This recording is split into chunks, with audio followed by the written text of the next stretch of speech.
اگر صدیق اکبر کی بات ہو اور ہجرت کی بات نہ ہو، اس سفر کی بات نہ ہو، تو بات یہ ادھوری رہ جاتی ہے۔ نبی پاک علیہ السلام کو جب ہجرت کا حکم دیا گیا نا، تو صدیق اکبر کے پاس نبی پاک تشریف لائے اور فرمایا ابو بکر مجھے ہجرت کی اجازت مل رہی ہے۔ کہتے حضور کیا میں آپ کا رفیق سفر بن سکتا ہوں؟ نبی پاک نے فرمایا ہاں ابو بکر تم میرے رفیق سفر ہو۔ اب آپ خوشی کے مارے رونے لگے۔ حضرت عائشہ صدیقہ فرماتی میں نے زندگی میں پہلی بار دیکھا کہ کوئی خوشی کے مارے بھی روتا ہے۔ اب یہ سفر شروع ہوا، مگر یہ خوف کا سفر تھا، بتانا نہیں تھا کسی کو۔ رات کو سفر کے لیے گئے، نبی پاک آج کے حساب سے جدہ کی طرف گئے، یعنی ایک ایسا راستہ اختیار کرنا تھا کہ جو دوسروں کو پتہ نہ ہو، نارمل راستہ نہیں تھا۔ اچھا وہاں سے ہوتے ہوئے اس سے پہلے غار ثور میں چلے گئے۔ اب غار ثور جو نہیں گئے ان کو تو نہیں پتا، آج بھی مشکل ہے۔ اب نبی پاک علیہ السلام جب اس غار کی طرف جا رہے ہیں تو صدیق اکبر عرض کرتے ہیں کہ حضور آپ میرے کاندھے پہ تشریف لے آئے۔ یقین کریں آج کے دور میں اکیلے چڑھنا آسان نہیں ہے۔ نبی پاک کو کاندھے پہ سوار کیا کہ کہیں آقا کے قدموں میں کانٹے نہ لگ جائیں۔ اچھا اس سے پہلے جب غار ثور کی طرف جا رہے تھے نا، صدیق اکبر نے ایک بڑا نرالا انداز اپنایا۔ پہلے آگے چلتے، تھوڑی دیر بعد دائیں چلتے، پھر لیفٹ پہ آ جاتے، پھر پیچھے چلتے۔ نبی پاک نے کہا ابو بکر یہ کیا کر رہے ہو؟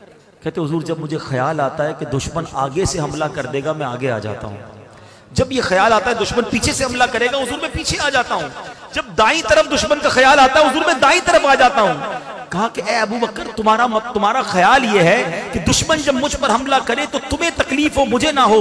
واللہ حضور میری یہی خواہش ہے کہ آپ پر کسی طرف سے بھی حملہ ہو تو پہلے ابو بکر اس کو سہے۔ اللہ اکبر۔ نبی پاک نے ابو بکر صدیق کے لیے جنت کی دعا فرمائی۔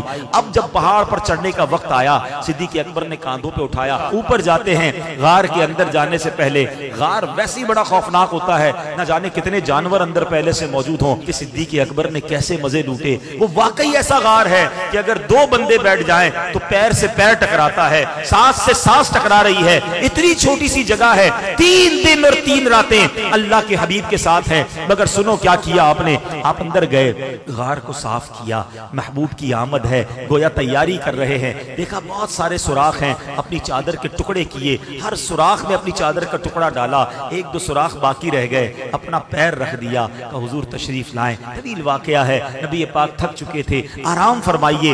آقا نے صدیق اکبر رضی اللہ عنہ کی گود میں آرام فرمایا، اور اب سانپ ہے، جو بھی دیدار مصطفیٰ چاہتا ہے، بڑی کوشش تھی کہ صدیق اکبر انگوٹھا ہٹا لے، آپ نے انگوٹھا نہ ہٹایا، اور اب حضرت صدیق اکبر کے انگوٹھے پر وہ سانپ کاٹتا ہے، زہر ہے۔ اب سوال یہ ہے صدیق اکبر سے بڑا مفتی کون ہوگا؟ فتویٰ یہ ہے کہ جان بچانا فرض ہے۔ صدیق اکبر نبی پاک کو عرض کر سکتے تھے کہ حضور سانپ نے کاٹ لیا ہے، آپ تھوڑی دیر کے لیے بیدار ہو جائیں تاکہ کچھ علاج کر لیا جائے۔ آپ کے عشق نے گوارا نہ کیا، عشق کہتا ہے جان جاتی ہے تو چلی جائے، نبی پاک کے آرام میں خلل نہیں آنا چاہیے۔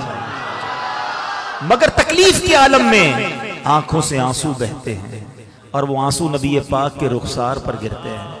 آقا آنکھیں کھولتے ہیں، ابو بکر کس بات نے رلایا؟ کہ حضور سانپ نے کاٹ لیا ہے۔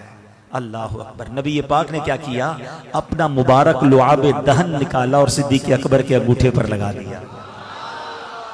صدیق اکبر کا وہ زہر کا درد جاتا رہا، سبحان اللہ۔ جہاں صدیق اکبر نے جان قربان کی، مقام صحبہ پر مولا علی کی گود میں جب نبی پاک آرام کر رہے تھے، سورج ڈوب رہا ہے، مولا علی سے بڑا عالم کون ہوگا؟ ارے مولا علی کو معلوم تھا نماز پڑھنا فرض ہے، مگر عشق علی نے گوارا نہ کیا۔ نماز جاتی ہے تو جائے، محبوب کے آرام میں خلل نہیں پڑنا چاہیے۔ پیارے آقا کی آنکھ کھلی، چہرہ افسردہ ہے۔ اے علی کیوں افسردہ ہو؟ عرض کرتے حضور جب سے ایمان لایا ہوں علی کی کوئی نماز قضا نہیں ہوئی۔ حضور آج سورج ڈوب گیا ہے، عصر قضا ہو گئی ہے۔ اللہ کے حبیب نے ہاتھ اٹھائے، ہاتھ کیا اٹھنے تھے، سورج کو واپس پلٹا دیا۔ پھر عصر کا وقت آتا ہے، پھر مولا علی نماز پڑھتے ہیں۔ یہ 2 عظیم واقعات ہیں، 2 سب سے بڑے ہم کہہ سکتے مفتیوں کے واقعات ہیں۔ اعلیٰ حضرت کا قلم کیسے خاموش رہ سکتا ہے؟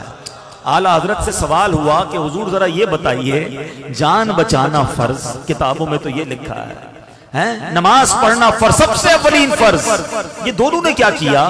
ایک نے جان خطرے میں ڈال دی، ایک نے نماز جانے دی۔